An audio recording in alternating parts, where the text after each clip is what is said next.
The community knew I didn't do it.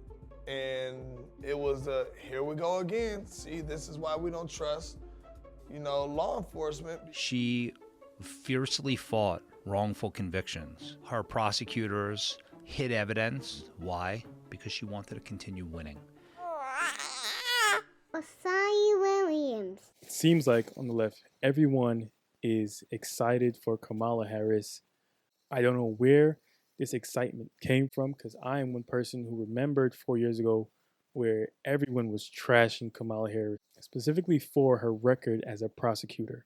Now, this video has been recommended to a lot of people by the algorithm, probably because Kamala Harris is flooding the internet with her advertisement to get out there and vote for her. And I want to bring light to her abysmal record as a prosecutor in Los Angeles. Let's get into it. Jamal, I'm going to read you a quote real quick. The job of a progressive prosecutor is to look out for those overlooked, to speak up for those whose voices aren't being heard, to see and address the causes of crime, not just their consequences, and to shine a light on the inequality and unfairness that lead to injustice. It is to recognize that not everyone needs punishment, that what many need, quite obviously, is help. Kamala Harris wrote that in her book, The Truths We Hold. Does that sound consistent with the brand of justice that you saw administered by offices that she was running? It definitely sounds like Kamala Harris right now as a senator. But at the time of her being the head district attorney of San Francisco, that is almost polar opposite of what I felt and what our community felt in San Francisco. So Jamal, where are we? Right now we are in Sunnydale Projects, where I was born and raised at. Now, this isn't a place that you'll want to bring outsiders into, and a place that they don't want to go. This ain't a place that feels comfortable. It feels like you might get robbed, you might get shot. The police were keeping files on you, and your brothers, and other people who were living in Sunnydale from a very young age. They already had me labeled, because I'm in this community, as a potential gang member, potential killer, potential drug dealer. You gotta wake up to the fact that, things are set up against us. There is a conspiracy. Yes. It happened to you. Exactly. It's proven in court. Absolutely. Places like this have been developed for predominantly African-American people to not be able to succeed beyond it. Yeah. What did you know about Kamala Harris? What did you know about San Francisco having a black DA? Nobody in the hood ever worried or focused on the DA position in general, but people did focus on it just a tad bit, that it was black, and feeling like, okay, this black lady in office, Kamala Harris, she was gonna understand where we come from, and And it's funny, this is the same type of attitude that people are saying we should have now. She should feel more sympathetic towards the plight of black people, not recognizing that this woman wasn't living the life that black people are living. She doesn't understand the life that a lot of black people are living. She's coming from a position of power, which in many cases oppressed a lot of poor and black people within this country. and have more of a sympathetic way of prosecuting people that come from our communities who have been plagued with no opportunities. This is Hunter's Point, where these different projects and communities used to really war with each other. Jamal, in July 2007, what's going on in your life at that point? I had recently just came off of I Love New York, and also that's when my friend Sel Kuka got killed. More than a year goes by, and no one's been arrested in the case. You hadn't even been questioned. Haven't even been questioned, no. The police was still, trying to get a conviction by all means necessary. When I was arrested for it, the community knew I didn't do it. And it was here we go again. See, this is why we don't trust, law enforcement, because it gets to a point where somebody who didn't do something goes to jail for it. I don't have no history of crime. What's up, boy? I have a history of being around in the community, but that doesn't mean that I'm a suspect. I'm like, oh man, I'll be out within 72 hours. They're gonna figure this out. They're gonna clear this up. And then when you found out what the evidence was that they supposedly had you on, there wasn't much there. Can you describe what it was? They had a woman saying that she seen me kill Sel. The second witness that they had really wasn't a witness at all. She said anything that the police officers wanted her to say, and they said that her recollection of the events was extremely credible. So that's what ultimately got the arrest warrant. The District Attorney of San Francisco, Kamala Harris, appeared in the courtroom during your trial twice. Yeah, the two times that Kamala Harris showed up to my trial was when I got convicted, and also when they laid down the sentencing.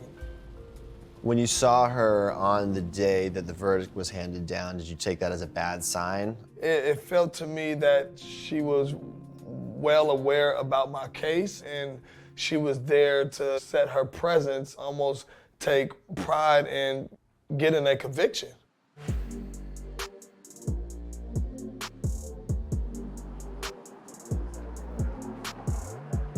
When I put in my appeal, the people that's fighting against my appeal to keep the conviction is the Attorney General office. I learned it reading, their reply to my appeal, and you see Kamala Harris' name at the bottom. And now it's starting to feel a little personal. When you win the $13.1 million, it's a massive settlement. Did you feel like that was enough? There's not an amount that could get back those 7 years. And now I want to highlight for you a episode of the Joe Rogan podcast where Joe Rogan had Josh Dubin on, and Josh Dubin is explaining extensively Kamala Harris's record with the same exact thing. Let's get into it. The Joe Rogan Experience. Josh, you were talking about Kamala Harris, and I think this might be a good time to talk about this because she might be the vice presidential nominee. What specific?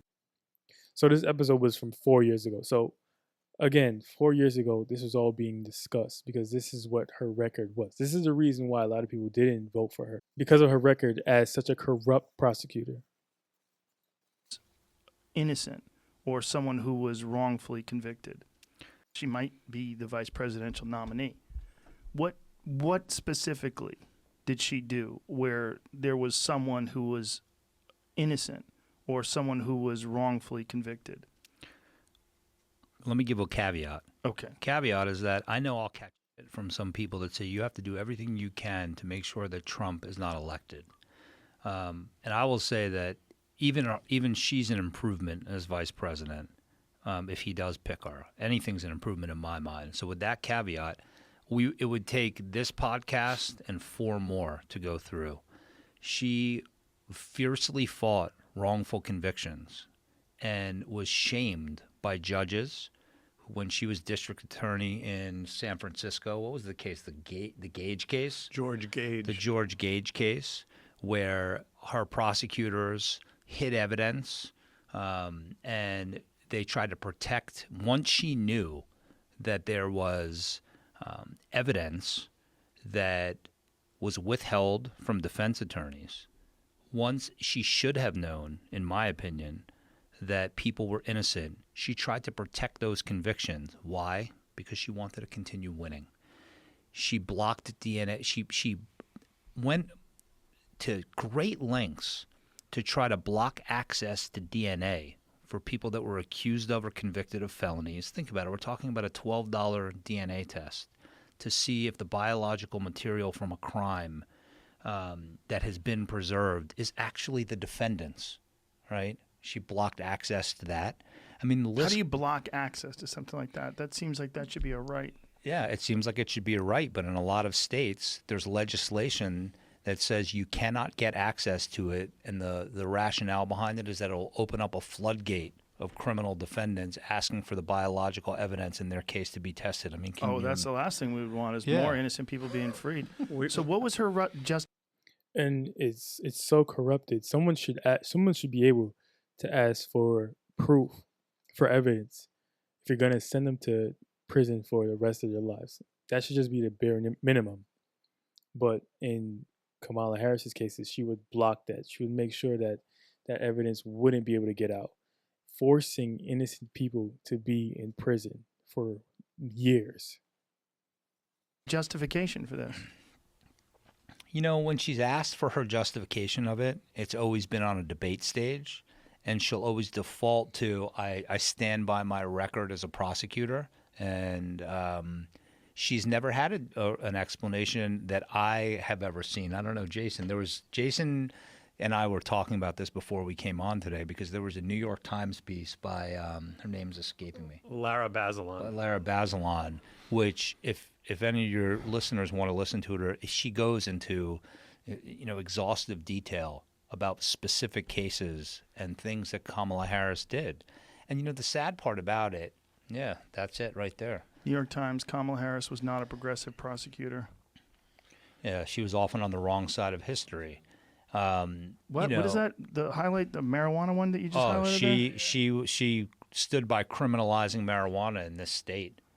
Now, listen, what we can hope is that she's certainly been saying all the right things lately. I don't know what to believe, to be honest. Well, it's because she wants to be the president. Well, okay, fair enough. I mean, I like to believe that people can evolve, and I hope that her viewpoints have evolved. Now she supports legalization, I believe, but the fact is it's impossible to ignore. And I hope Biden picks someone else personally, but, we'll see. And Biden ain't picking anything. I will. They're doing it for him at this point. Well, I'll support him no matter what, who he picks. If he picks her, so be it, because I believe we're in an existential crisis and we need to. Do you see the look at this? This is crazy. She could have demanded DNA testing in Cooper's case. Now, Kevin Cooper is on death row. All right, you think about this. If they had denied DNA testing in Clementi's case, he would have been either dead or still on death row. What are we talking about here? We're talking about a test. She has constantly, in case after case, issue after issue, and look, the people that she hurts the most are people of color in this country, because they make up, disproportionate number of disproportionate, people in jail. and so it's kind the of truant children thing. Sick, awful. She went after the parents of truant children and threatened them with jail time. Imagine you're a single mom. You're just doing your best to put food on the table. You have to work 2 jobs, and your kids are understandably and not going to school because there's no father around. You know how devastating this is. Think about it this way, because I can only think about it in real life examples. Okay, this is how there's enough of a show and a fight to get out. Look, I have a client in New York who is like, and these people become like family to us. I mean, he's adopted one of the exonerees as his daughter now. John Restivo was convicted of raping and murdering someone with 2 of his friends, 2 people that worked for him. He is framed by a cop. They take a hair from the victim and they plant it in his moving truck. Oh, Jesus Christ. And the way that they found out that it was planted is that when your hair, you're going to love this, right? When the hair is attached to the human head, when you die, there's a physiological phenomenon that happens called post-mortem root banding, where a band goes around the root of your hair, okay? And it happens after you've been dead the minimum 4 hours.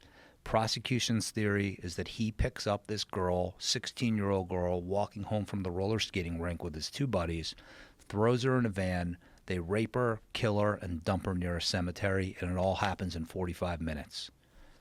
The way that they finally find out that he was framed is it's a moving truck. They search his moving truck, and they find hundreds of hairs, because we all shed hair.